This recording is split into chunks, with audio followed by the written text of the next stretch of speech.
Hello, my name is Martha Thorne, and I'm Director of Institutional Relations and Curatorship at Gallery Institute. Welcome to Gallery Talks. This is a space created to expand the dialogue with leading voices in architecture, design, and contemporary art. We try to reflect on ideas, processes, and the stories that shape the living archive of gallery. Here, every conversation begins with a project, a work, or an idea that's already part of our gallery archive. Gallery Talks is a record of what exists, but it's also an expansion into the future, a way to continue the narratives we've built through our films, documentaries, and original projects. Today, for this episode of the podcast, we're here at PCI Media Center, the Creative Science Park in the Aveiro region of Portugal. This is a space for innovation, cutting edge technology, and it allows us to interact creatively with content and explore new ways of expressing architecture, art, and design along with contemporary thought. Today, we're also celebrating the world premiere of the video documentary, Siza Special. And of course, Álvaro Siza, that great master of Portuguese architecture, is the star of our documentary. And it will soon also debut on the gallery platform. Today, I'd like to welcome Fran Silvestre, a friend, an architect from Valencia, Spain. And along with Fran to enter into this dialogue, we have Filipe Martins. And Felipe, you come from another field a little bit. You're Director of Sales and Marketing at Otiima. And I see that it says you're from Portugal, but also the world. So, Felipe, tell us a little bit about Otima, your role, and why are you here today? Thank you, Marta, for the introduction. Thank you to Gallery for the invitation and Fran for being here with us. Otima is a different company. Otima is a minimalist window maker. We based our product in structural glazing, and we try to hide all the aluminium from it. So our goal is to bring transparency to architectural projects. Basically, from Porto to the world. Yeah, the company was born in Porto. Um, uh, some of the great companies building aluminium systems and windows, they are based in Portugal, and more specifically in Porto. I still don't know why, but it was a tendency a few years ago that brought this to Porto innovation, all the engineering involved in building and designing this kind of windows. Um, but the minimalist window comes from a long time ago. The first the first designs were found with Corbusier. And that was really interesting, digging up on the history of the minimal window um, and understanding where it comes from. Um, so it was already born for the world with Corbusier. We just basically embodied that spirit, the world spirit. And when this kind of product was born, Portugal was a small country.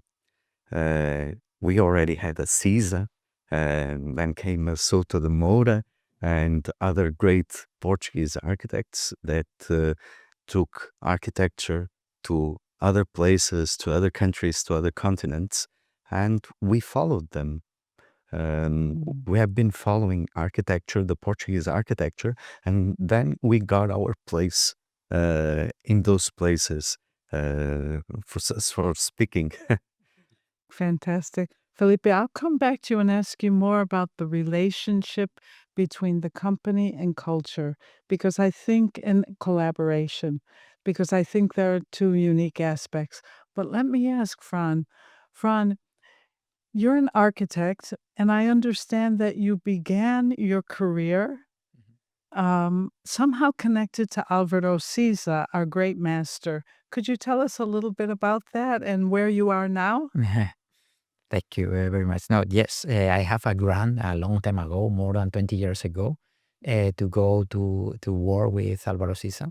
That it was an amazing experience. It's something that is not a simple thing. It's something very deep and important because it changed completely my life and the way to work and to make the architecture. No, whereas I know how to draw in the university, but I really understand the capacity and the possibility to draw in a very deep way in Álvaro Siza's studio.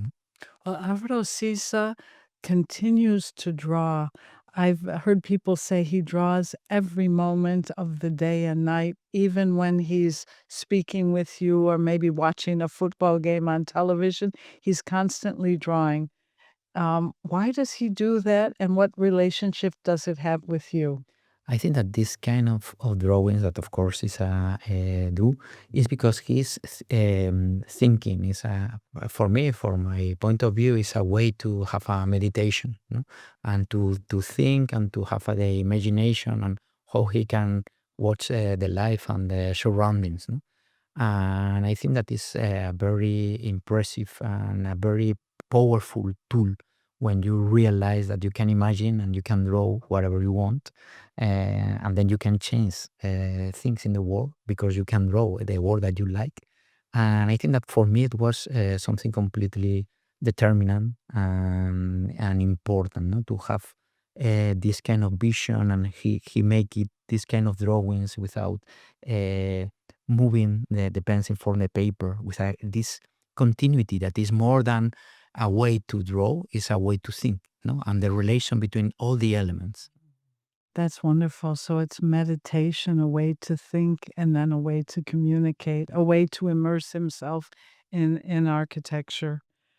Um, Tell me a little bit, Felipe, um, collaboration. I spoke with a colleague of yours who said, really, the role of Otima is to collaborate, to understand the architectural process, to work with architects, and to try to contribute to better ways of doing things.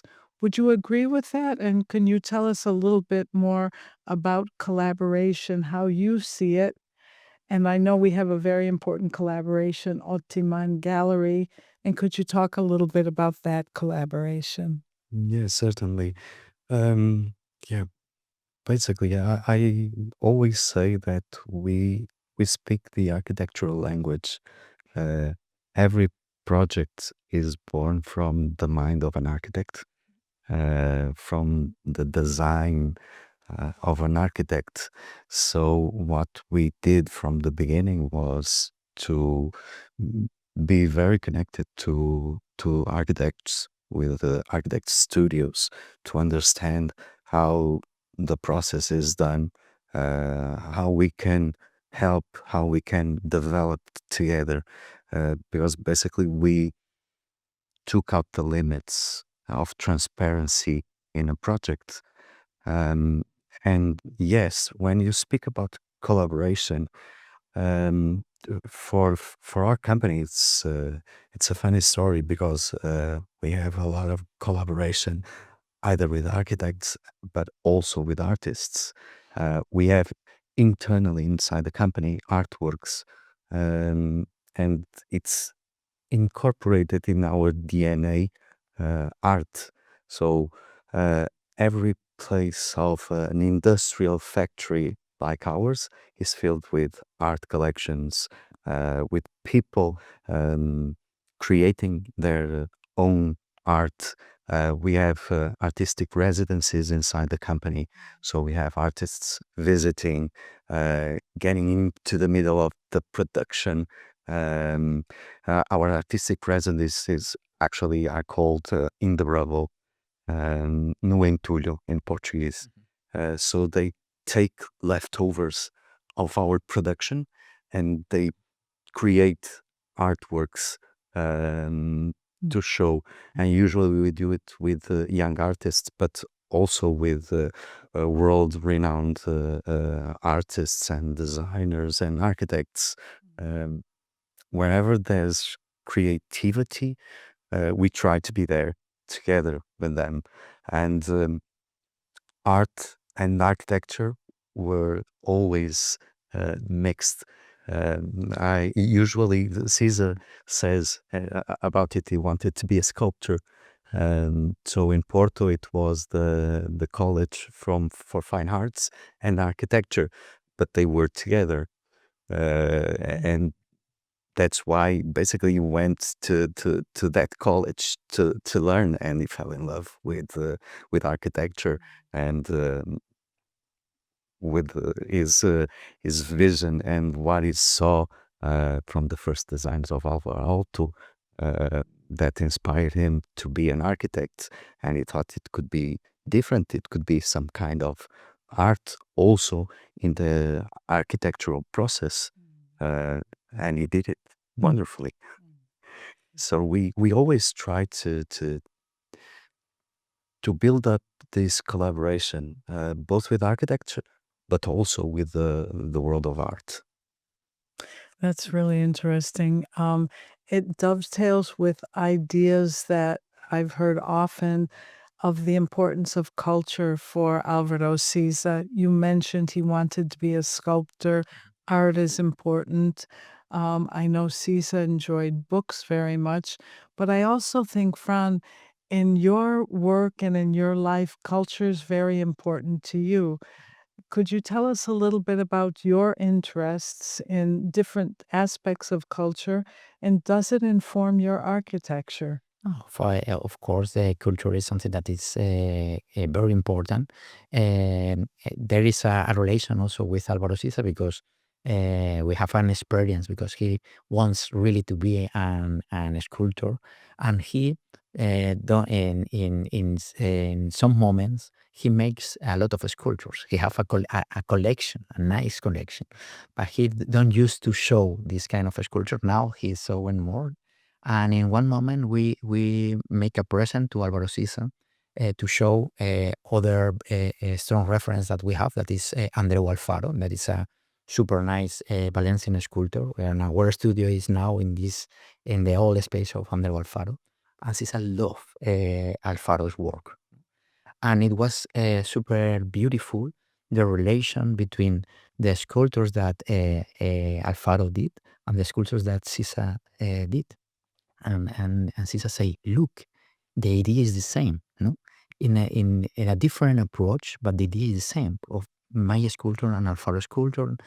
And then it was incredible. And he told me, he called me Francisco, please say to the world that I don't copy. No, it's the first time that I can look the Alfaro's work. And then we make an exhibition in between. Because the funny thing is that Alfaro wants to be an architect. Sisa is an architect that wants to be an sculptor, and Alfaro is a sculptor that wants to be an architect. No?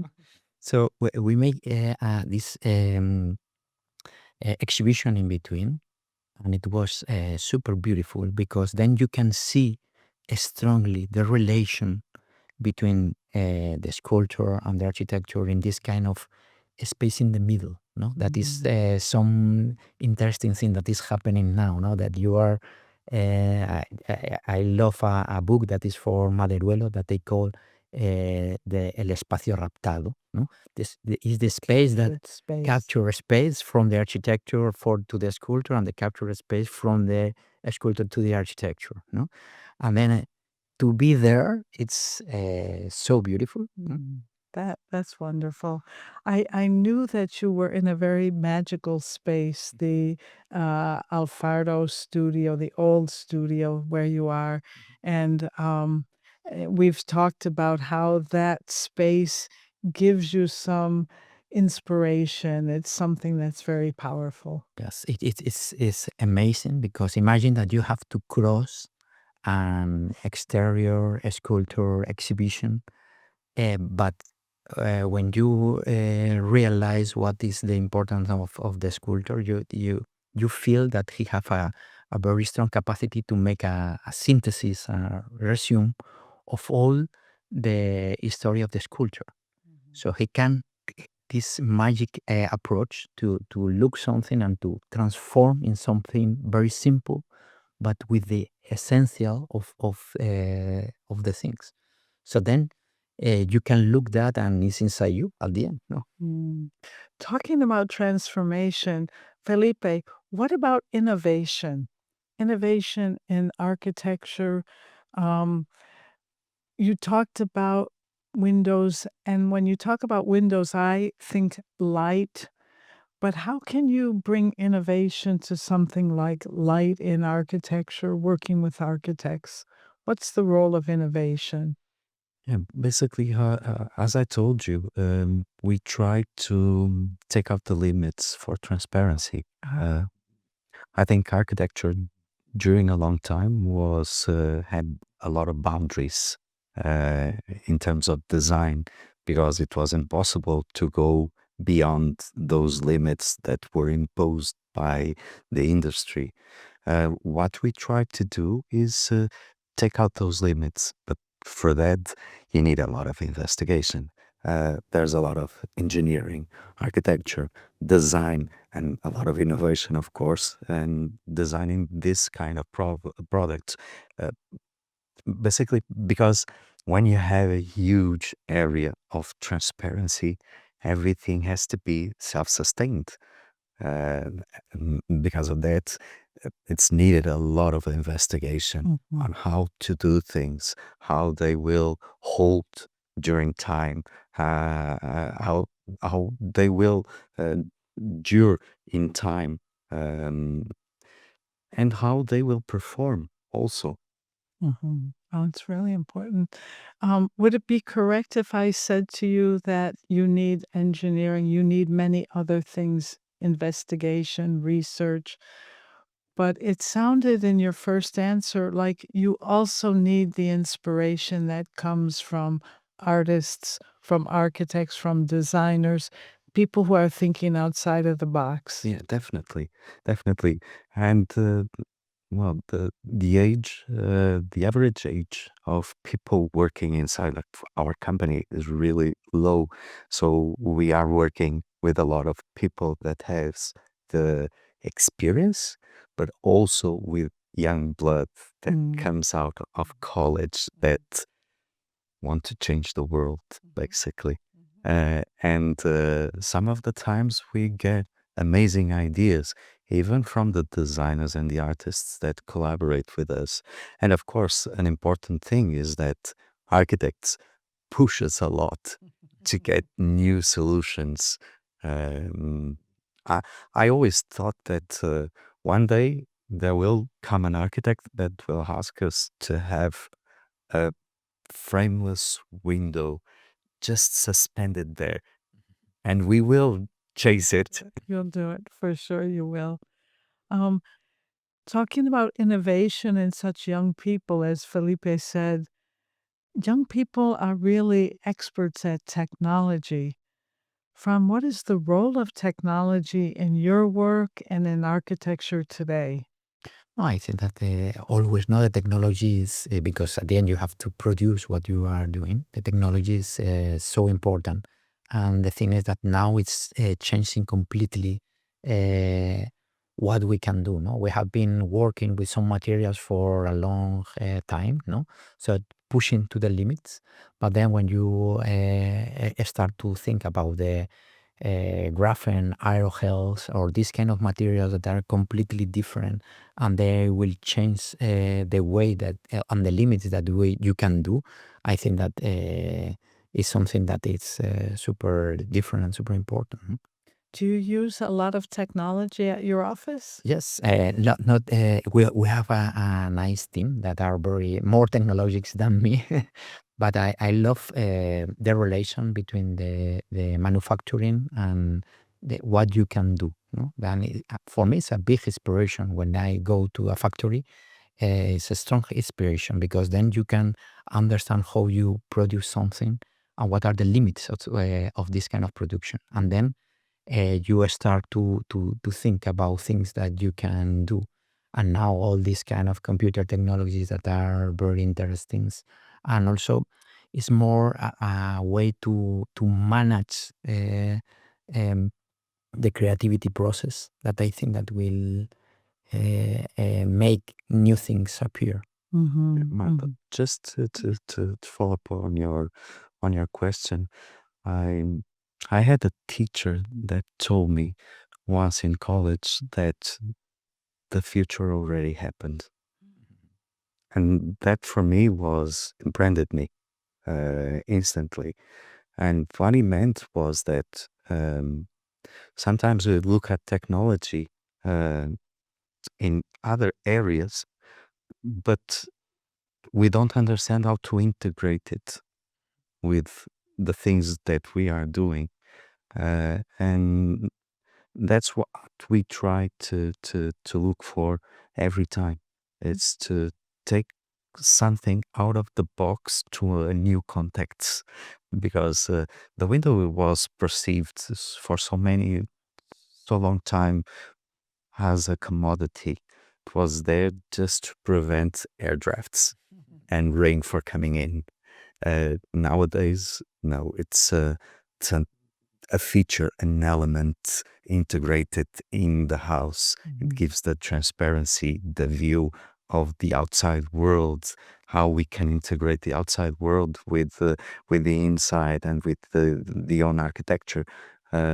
So, yeah, we need to understand what's available already, all the technology that has been developed, and see how we can integrate that technology with new things, new developments in different areas, thinking outside the box. I know it's a cliche, but sometimes it's what it's needed. That brings to mind, what is the role of craft in architecture? Because it sounds like we're talking about new ideas, new ways of doing things, remembering the past. But then again, there's probably some good ideas from the past that we would like to incorporate. Is craft something, either of you, is craft something that you use in your architecture? And how do you integrate craft, innovation, technology? I think that the craft is everywhere, no? And I don't think that is something that is, or it's a craft production, or it's an industrial production. I think that always starts with the craft, no? Because industrial product starts with a craft product. No? You start with a prototype that at the end is a craft. No? So this kind of not looking for a duality between one thing and another, I think that is interesting. No? And also as the industrial revolution is increasing, and you can manufacture a product but only one, and completely like the maker's philosophy, it's only one and it's unique, but it's a manufacturer thing. So I think that these things in between are super interesting. And for instance, in our studio now we have one person that when the sculptor works, no, he starts to work with him. So he knows everything about how to cut the stone, how to make with the metals, how to do everything. And we learn uh, a lot about this person, how to make the things in a real scale. But at the end, it's a craft, but also it's a manufacturing, something that is in between. Do you agree with that? Craft and manufacturing are part of the same line? Completely. They are part of the same line. Um, in Spanish, they have a word I love. It's artesanía. Um, and what we do has s- a huge amount of artesanía of craftsmen, because we custom made every project that we produce at Otima. So every window is a unique item, basically. So we hold hands always with production, craftsmen, and innovation, of course. Let me ask you another thing about the craft and innovation and industrialization. It sounds like the chain of value or the value chain is being modified that before it was a product was designed, produced, and then sold. Do you see a role for architects in this value chain to help come up with new products, to infuse products with new ways of perhaps manufacturing them or using them? I think it's their new role, actually. Um, we work together with architects. Most of the things we developed together with architecture. We have been working not only with Fran, but you have Alejandra Ravena, you have Rafael Aranda, Soto de Moura, and most of the things that we use now came from a lot of inputs, a lot of design, also from architecture. Mm. Fran, are you one of those architects who wants to change the world and change the way that the value chain is produced? Yes, we think that the value chains, producing things and producing this kind of architecture. I think that is a very old future vision. No, it's a it's something that have more than 200 years. But the question is that you have a lot of interesting architects trying to change things in some moments with very interesting proposals, but they don't achieve the way to do it. But now the things are completely different because everything had changed. No, you have a new um environment, a new cultural approach, a new capacity of production, a new things that you can make a more democratic architecture. No, is what the aim says: the best for the most for the least. No, I think that now we can achieve something like that. And you can achieve that using technology? I think that that's the point. No, because in all this old history of trying to do that, that is I say, no, it's some very old, but it's an old vision of the future, no? But now I think that it's possible with this.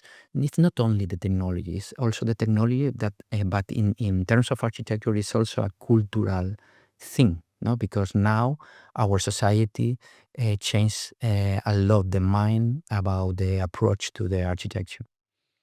Okay, tell me about, a little bit about society and architecture. Maybe what you try to express to society, and maybe what society can receive or wants to receive from architects.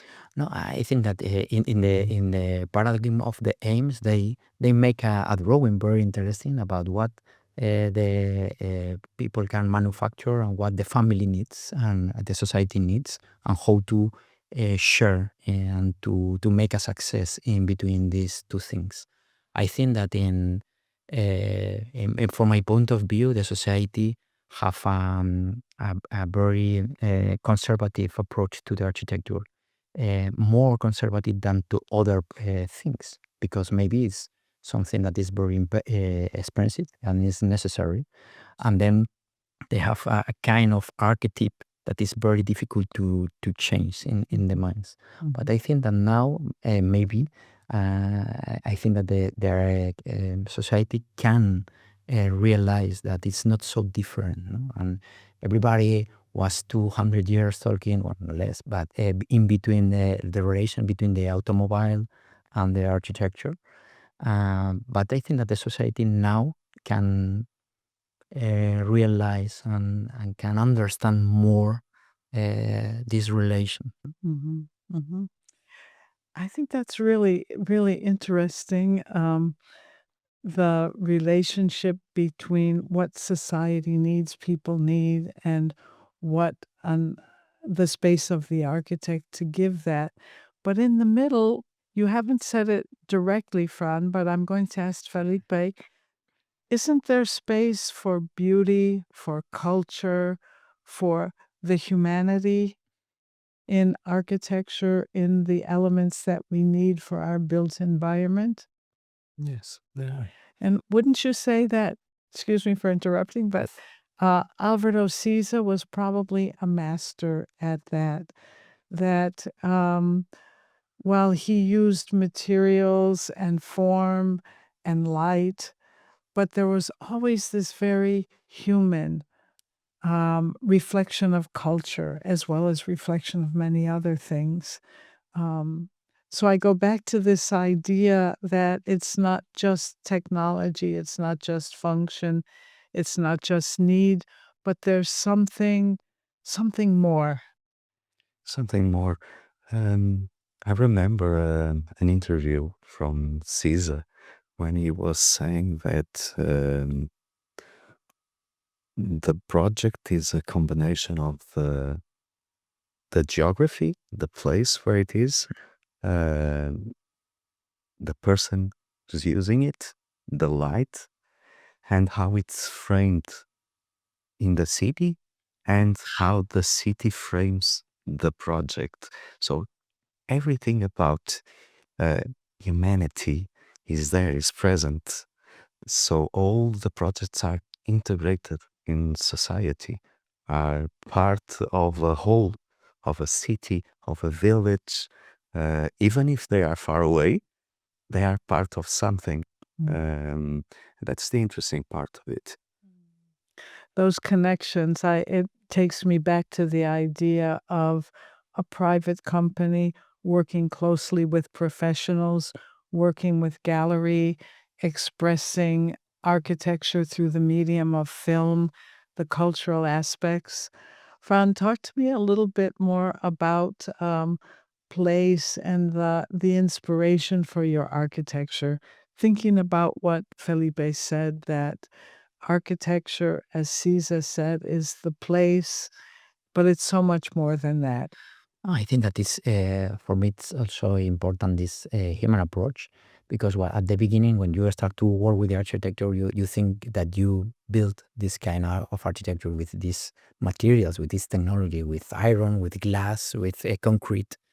I think that when you go a little bit deeper, you start to realize that maybe you are making this kind of architecture with light, with a space, no? And then you are, okay, the light of the space, when you have these limits of one, no? It's like in a personality, no? The personality of one person is making with limits. When you have a child, it's very important how to draw these limits. If you don't have limits, it's a problem. And you have too much limits, it's also a problem. So where are these dimension? It's important. And I think that after that you think about the materials, about the space and light, you realize that you build the architecture with the human relations and the human behavior. And of course, the place is in this is one of these elements, no? And then it's super important to meet people like Felipe, and then because you need all these things to make the architecture happens, and the place give you a lot of informations. The way that you want to live in these places give you a lot of information, and at the end when you are older I think that you realize that the real and the true material of the architecture are this kind of invisible relations between things. Mm. Fran, tell me, you work locally in Spain, but I know you said you began here in Portugal, and I know that you have works in other countries. How can you be an architect who looks at the context, looks at the parameters, the local culture, and a global architect at the same time? I think that is a very good question that now is in the always in the you told that to be global and to be local at the same time, no? Or also as we talk about CISA that make this kind of Iberic architecture going around the world. No? But I think that at the end are some values that you bring to the place. No? And these values, when you look, are very global and very rational in the human approach. Of course, when you arrive to a place, you don't have the same context and the same thing. But for me, it's of course it's always a challenge not to be local. But also when I look some foreign architects working in Spain, I look something very interesting that they look the place with new eyes, and then you look, okay, maybe if I am local, I cannot see that. That is so evident, but maybe you have to arrive with a new eyes to see that, no? And I love this kind of things. That's fantastic. Felipe, what about Álvaro Siza? He seems to be one of the first Portuguese architects that's considered an international architect. Would you agree with that? And why do you think that happened? Yeah, Álvaro Siza is a Portuguese ambassador, basically. He, unfortunately for us, is not as recognized as Ronaldo for any football player. But he's a true Portuguese ambassador because he took the Portuguese craftsmen, uh, uh, to other countries, um, to other international cultures. He worked a lot in China, in Korea with this project. He fulfilled his long time desire of building a building in Manhattan. Um, we went with Caesar. I think all the architecture in Portugal enjoyed the ride on the Caesar's um, recognition, basically. And I believe we have an amazing architecture made in Portugal. Porto is an amazing school of architecture.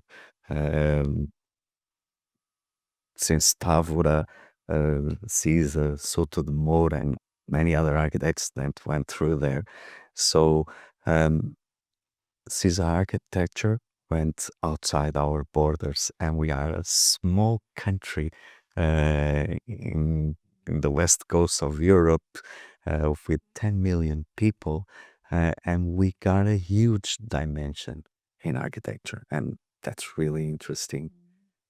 And I think Otima as a company perhaps also had shared that vision of being local on one hand, but when you work globally, do you work with architects in other places? Yeah, we work with a lot of local architects, of course. Um, we love to understand how it's done locally.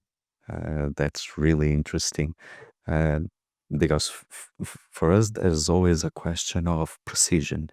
Uh, this kind of products need a lot of precision to be built, to be installed in a construction.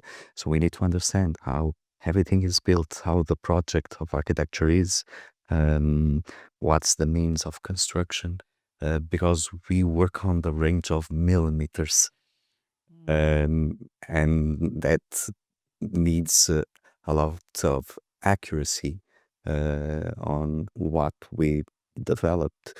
But an amazing thing, Portugal went through some crisis, forced a lot of architects to go to immigrate, basically. And now we can find Portuguese architects everywhere in the world.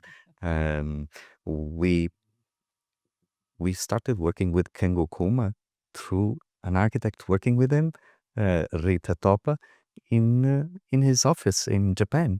And we have been fortunate enough to um, enjoy the company of these architects, and they want to bring the Portuguese culture also. But definitely, we are an international global company. Mhm. Was there anything that you saw in another country outside of Portugal that really surprised you, or that you thought, oh, this way of doing things, of understanding space or light, is something I can bring home? Every country is different. It's amazing. From Mexico, me and Fran were talking before coming to the podcast. I just came from Mexico, and I was looking at a project of Fran in Mexico, and every country is different. Every country has a different approach to architecture, Mhm. to all the materials. materiality, the materials used, and when you need to integrate everything, you need to understand them. It's interesting. Felipe talked about precision. Fran, would you say that precision is one of the values of Portuguese architecture, as reflected perhaps in the work of Álvaro Siza? Someone who could see the bigger context, the site, but also looked at the height of the pile in the rug or the door handle, as has been said many times. I think that is crazy, the precision in the Álvaro Siza's work. And about the ambassador, Siza as ambassador of Portugal, I always check when I arrive to Portugal to say to the taxi driver, I go to Álvaro Siza studio. And I have to say that most of them goes to the Rua da Leixo. Most of them is more than 90%. I cannot imagine to do that with another person in Spain, for instance. No, so I think that is really is a fact. No, that is very impressive.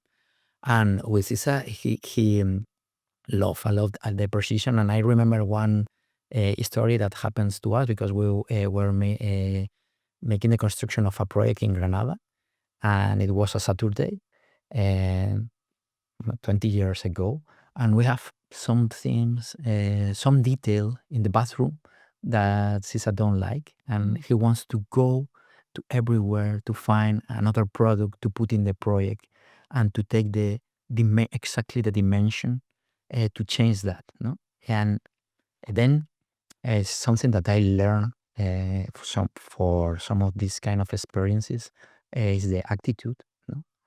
And it's an attitude for really appreciation. I don't know. I remember in another moment for a restoration of one old building, that we have the old building and have a plan, and I clean a little bit the plan, no? Because I say, no, that now it's better. No? And Alvaro realized and said, don't do it again. Because then I realized what is important in the precision, not only with the technology and the future, the precision when you are taking care of an old building, to know exactly this kind of imperfections of this old construction are very important. So every building tells a story. Of course. Yeah. And Felipe, every building tells a story for you as well. Yes, definitely. And just to close out, let's go back to the idea of collaboration and culture. What would you like to tell? Well, let me start with Fran. What would you like to tell architects or young architects about collaboration and culture and the role in architecture? But I want to say about that is the most important thing. No? At the end, you can make architecture without making real architecture, because at the end, the relations between the people is an architecture, and is maybe the most important. At the end, you can make about this kind of relations and this kind of cultural approach the materialization of something, but sometimes you can materialize something like like in gallery, no? That is something that is an audiovisual thing. But for me, it's an architecture, and it's exactly the same when you realize that the material is this human material. Fantastic. Felipe, what about culture and collaboration? Where do you see Otiima going, and where do you see architecture going in the future? We already have a really tight collaboration with architects and artists, as I told you. We love to have architecture down to the factory floor, down where the craftsman is made. And that's what we always try to do. I can give you an example. Whenever an architect visits the factory, they take the normal tour of the factory, but they also have the opportunity to sit down at the table, having lunch with people working in the factory, taking ideas, gathering other kind of knowledge, the knowledge of the people that knows how to do it from experience. And that's really, really interesting. That's what I love when we have architectural visits, people to come down to the factory floor and see how it's made, how it's built. Many companies are looking to sell a product. I have the feeling that Otima, of course, it must be economically viable, but I have the feeling that you have a different attitude. Is that true? Yeah, we have a different attitudes. We do different, as we usually say in the company. We see everything in the long term. Relation with an architect, with an artist, even with architectural schools. One of the things we always try to do is to be with young architects, young people learning architecture, talking with them about architectural process, how we collaborated with this architect, what we did for them. And usually it's amazing the reaction of young architects learning architecture. When we tell them, when we teach them how they can do better, how they can take the limits, the racing limits of the architecture, and that's that's our way to be with people in our sector, in the market. We always try to see the long term, the long run, going for a project. The cycle of life in sales in this kind of business is really long. It's like the architectural process. We have a project today. We are helping the architect to design, and it can come to life after 2, 3, 4, 10. Álvaro Siza told us that he had a project that went 38 years without being built. And we always have to believe in the long run, in long-term relations. Felipe, I hope, speaking as a former dean, I hope that Otima continues to inspire and push young people to see broader roles for architects. It's not just an old role of being an artist or a designer, realizing their own idea, but it's also learning how to collaborate, how to listen, how to learn new things, and how to be part of the creation of new products, new elements. Martha, even with our collaboration with Gallery, it was an interesting collaboration because Gallery, it's in the same position. It's teaching, showing everybody in the world what's the architectural process, how architects work, and that for us that was amazing. That's exactly where we want to be. I think that's so important, the communication front. You probably find that people don't always understand what the process is. And so I'm hoping that you agree that communicating through documentaries, and I know we're working on a documentary for you, um, that communication through documentary has great value.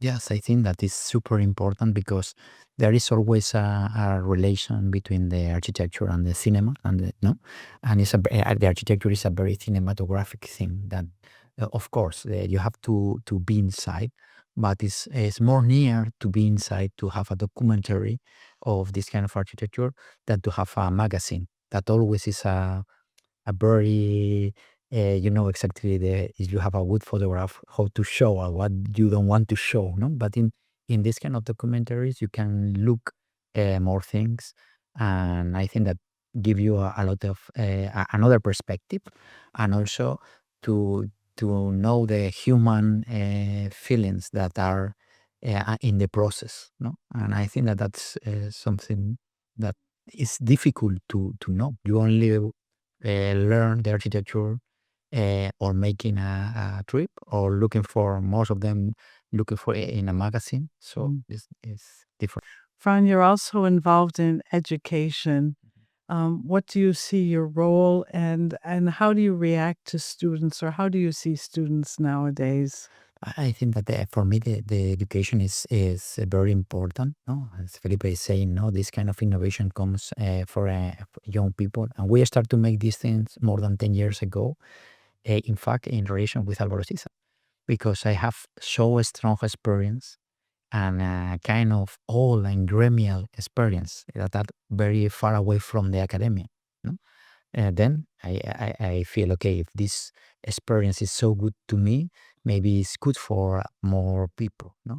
And so what do? You bring students to your office for an educational experience? Yes, but not in our studio. Our studio is only the place to move to go with Manuel Aires Mateus studio and make a workshop there, or to RCR and to learn from here, or to come here and visit all the Álvaro Siza projects. So at the end, gives a gremial experience that is far away from the academic system. That is good, but it's a different way. And I say, as if for me it's important, for the young people will be more interesting, because you can in 1 year watch a lot of different practice. So of course you learn. And in other way, we do that because this relation with Álvaro Siza experience, and in the other hand, because I feel and I realize that is very normal, that to learn about a creative process sometimes is very traumatic. I feel that it was very traumatic to me, and I feel that it's not really necessary, because of course you have to be strong and to work and to learn, and but there is some part of this traumatic experience that for me is unnecessary. And I thought, okay, maybe we can do something to forget this experience for all these students of this creative process, and to be against in touch with the child that wants to make this creative process. So these two things are important for us. So breaking down the boundaries and allowing that creative spirit out, visiting places, talking to people, just the same as Felipe mentioned, that going to the floor of the factory and that type of learning experience, learning from things that maybe you don't expect to learn from, but are out there in the world. Once again, thank you so much for joining us today at Gallery Talks. It's my pleasure to learn so much from two experts, and I wish you all the best in the future. Thank you.